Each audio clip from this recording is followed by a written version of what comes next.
Trina may believe she's the baddest bitch, evidenced by her year 2000 turn of the century hit, The Baddest. But I contend that that title has officially changed hands. So who is the baddest? Shari Redstone.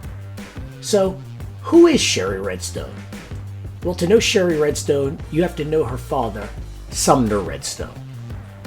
Well, if Shari is the baddest itch, then Sumner is a son of a gun. There aren't many stories more swashbuckling and American than Sumner Redstone's. Sumner Redstone was born to Michael and Belle Rothstein in 1940. Why did Michael Rothstein change his name to Redstone? Two reasons. First, Rothstein means redstone in Yiddish, and two, racism. Yeah, it turns out being Jewish wasn't the easiest thing to be in 1940, so Redstone. Turns out Sumner seemed to be a born winner. Turns out that's a very common trait with Sumner's life. Sumner was born in 1923 and grew up in a tenement, the son of a small businessman. He started off by being first in his class at Boston Latin, the notoriously academically rigorous public school in Boston. Next, he went to Harvard, where he completed his bachelor's degree in 2.5 years, graduating in 1944. Not only did he complete his bachelor's at lightning speed, but he learned to speak fluent Japanese, one of the most difficult languages to master according to the State Department, and became proficient in Latin, French, Greek, and Spanish. After graduating from Harvard, he was recruited by his professor, Edwin Reischauer, to join the U.S. Army as a Japanese codebreaker. After working for the Army as a first lieutenant, he went to work in Washington, D.C.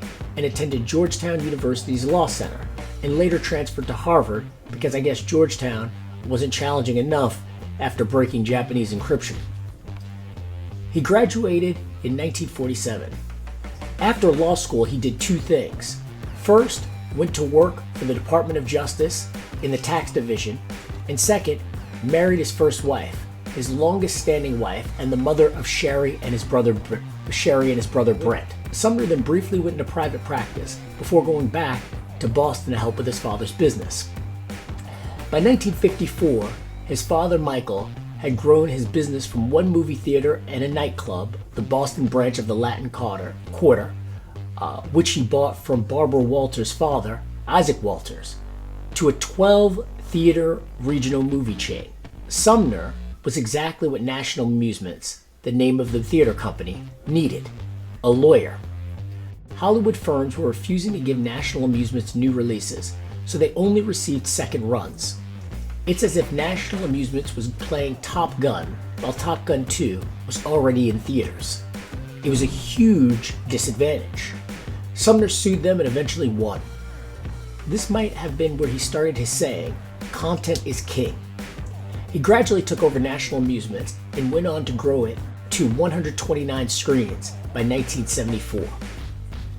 By the mid-1980s, National was operating over 400 screens, and today it operates over 1,500 screens on 3 continents. But in 1974, Sumner began shrewdly investing his money, made from the movie theaters, in the stock market, specifically in movie studios. His reasoning seems pretty firm and pretty obvious. He owned a movie chain. He knew what movies were doing well and which ones weren't. He had advanced knowledge of the movie business. It only seems smart that he would invest in the movie studios using his internal knowledge about the movie business to guide his investments. And it was very successful. He started by building an equity stake in 20th Century Fox in 1977 because he was impressed with Star Wars. He bought it for $58 per share and sold it for $560 per share and made $520 million. In 1980, he did it again with Columbia Pictures, accumulating 10% and ended up making a $25 million profit. In 1985, he made a profit of $15 million selling MGM United Artists stock. Next up, he took a 5% position in Lowe's where he made a profit of $80 million. Finally, he bought and bought and bought. You get the picture. He repeated this formula time and again. Finally, in 1987, Sumner decided to stop investing in fractions of companies and to simply buy one.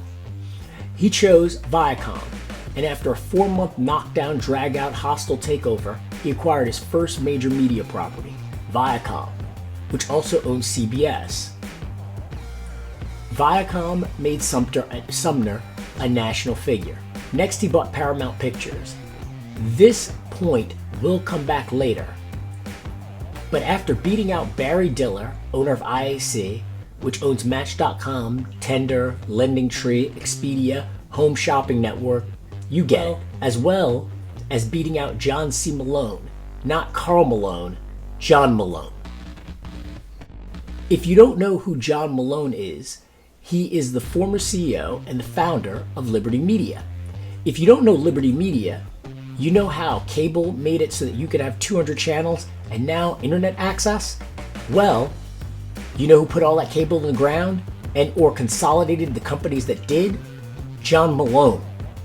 So, what is he doing now? He is currently the owner of 2.2 million acres of land.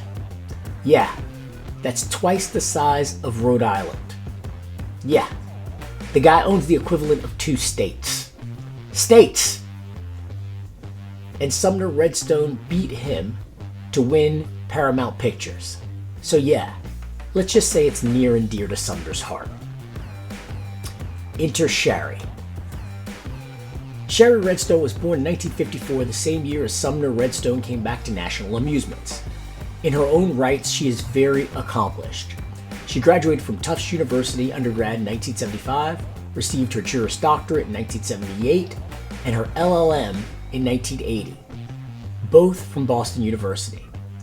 After she had her 3rd child, she stopped practicing law full-time and was studying to be a social worker. While studying to be a social worker, she found herself in a precarious situation because her 13-year marriage to a prominent rabbi ended. But Shari was in a better situation than most newly single mothers. She had an excellent education, and her father could afford to employ her. After her divorce, her father pushed her to go work for National Amusements. He wanted her to be on the boards of directors. In an article for Forbes, written by Don Chmielewski, Shari says, "When I got divorced and I needed a job, my father's the one who pushed me into National. He wanted me to go on boards when I just got divorced, and I said no, because I was trying to take care of my kids and balance working. This was all my dad's pushing." Well, the pushing worked. Shari came into National in 1994, and she is the one who made National international, expanding the company into Latin America and Russia. She went further and expanded a concept we take for granted today: gourmet food in movie theaters. She also added lounges and valet parking, so next time you grab a beer or a cocktail at the movies, thanks Shari. Shari versus Sumner. But working with family is tough, especially as someone as tough as Sumner Redstone. When Sumner wanted and ultimately did buy Midway Games, Shari protested. In case you don't know who Midway Games is the game publisher of Mortal Kombat. When Shari protested, Sumner was incensed. Shari was ultimately proven right, as Redstone lost $800 million on the video game publisher. Shari then protested when Sumner wanted to give $105 million to hospitals in Massachusetts and California. At this point, Sumner released a scathing statement to the press. Sumner wrote that his daughter Shari does not have the requisite business judgment and abilities to serve as chairman of the 3 companies. Later, when she tried to stop him from investing in Blockbuster Video, and we all know how that turned out, and tried to throw her name in the ring to succeed him as chairwoman of National, Viacom, and CBS, he wrote an open letter to Forbes about his own daughter and her brother. I guess it was the corporate equivalent of telling them that they could both get these hands. That both of them made little or no contribution to the building of the media empire. This is just a small dose of the heat Sumner was dishing out publicly to his own children. If you want to know how much hell he gave to Shari, the show Succession is literally partially modeled on his family. It was so bad that her brother Brent had to go. He sued his family to buy him out of the company and left with $240 million. I guess he figured, what's billions worth if you don't have peace of mind? In a true statement to Shari's toughness, she stuck it out, but she was sort of exiled. She still played a prominent role in the running of the theater business, but was exiled from the much larger and more prominent media businesses, CBS, Viacom, and its child company, Paramount Studios. However, she did found and run, along with her son, in 2011, a venture capital firm called Advanced Capital, with the goal of investing in early-stage media companies. Shari versus the Four Horsemen / Horsewomen. In 2014, after an accident, Sumner's health began to decline. Before 2014, even after, let's just say Sumner was a man of many appetites, including, and especially, of the female variety. Pre-2014, Sumner had two in his late 80s and early 90s, 2 live-in girlfriends. 2! One was in her early 40s and the other was in her late 40s. They were both literally less than half his age, and yet they were both permanent fixtures in his life. But not if Shari had anything to do with it. The way Shari saw it from her perch from afar was that her father and his empire was being run into the ground. It's hard to keep up with the news these days, but not anymore. Introducing you to paulineslist.org. That's paulineslist.org, your digital newsstand. Just like a newsstand, at paulineslist.org, you can see all of your publications in one place. And just like the newsstand, you can flip through all of the headlines of all of today's articles in an easy-to-manage format. On top of that, you can save the articles you want to read for later. And on top of that, we do not use artificial intelligence to tell you what you want. We let you decide for yourself. Right now, we have some of the top financial publications out, but we're adding new publications all the time.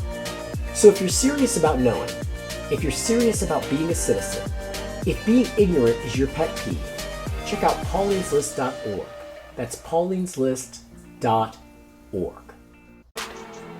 His father's person was being controlled and personal wealth was being extracted by his 2 girlfriends, Manuela Hertzer and Sydney Holland, while his corporate holdings were being controlled and mismanaged, either tactically or strategically, by the CEOs of his 2 largest holdings, Philip Dowman of Viacom and Les Moonves of CBS. It was a very tidy arrangement. Hertzer and Holland would continue to control and extract wealth from the elder Redstone and restrict access to him. In return, Dowman and Moonves would not question or challenge the arrangement as long as they kept Shari Redstone from him so that they could run his companies freely and pay themselves ungodly sums without interference. But the real question was, who pays? The answer? The Redstone family. National Amusements is held in irrevocable trust for Redstone's grandchildren, aka Shari and her brothers Brent's children, Kimberly, Brandon, Tyler, and Karen. Who was paying for this free-for-all? Her children. Shari went into action and began attacking this seemingly and costly alliance immediately. Shari versus the girlfriends. Shari's first target was the girlfriends. As it stood, she couldn't even talk to her father.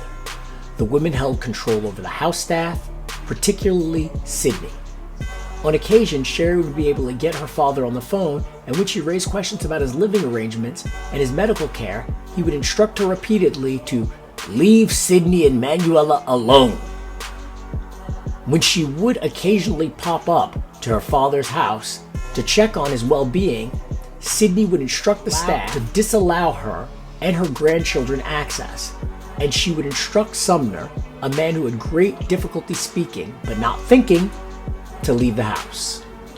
Personally, I can understand this.